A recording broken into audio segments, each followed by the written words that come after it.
Portuak urtea daramatzat buruzontzien turismoaren aldeko apustua egiten.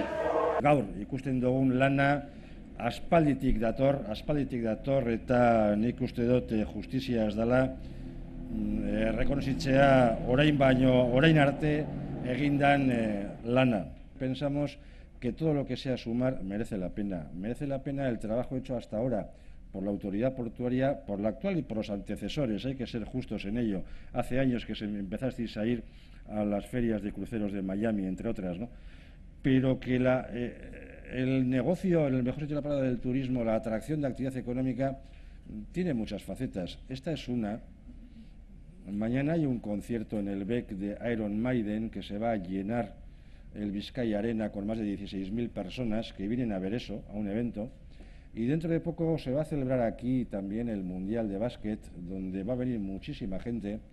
Y una cosa y otra se suma, y al final la suma de muchos esfuerzos, de muchos compromisos institucionales, de muchas apuestas privadas y públicas, son las que nos llevan hoy pues a tener una foto de Getxo, de Vizcaya, de Euskadi, en la que el turismo es una parte importante de nuestro PIB, de nuestro Producto Interior Bruto, que el turismo genera actividad económica, genera empleo, genera riqueza, genera impuestos que algunos cobramos para luego poder financiar políticas públicas de sanidad, de educación, de servicios sociales, de inversión.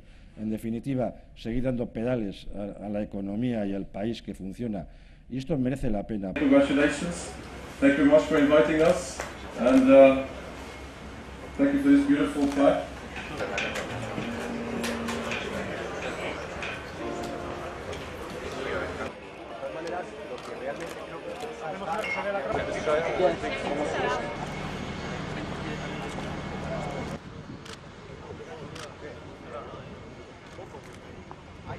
Oye, por favor, la foto.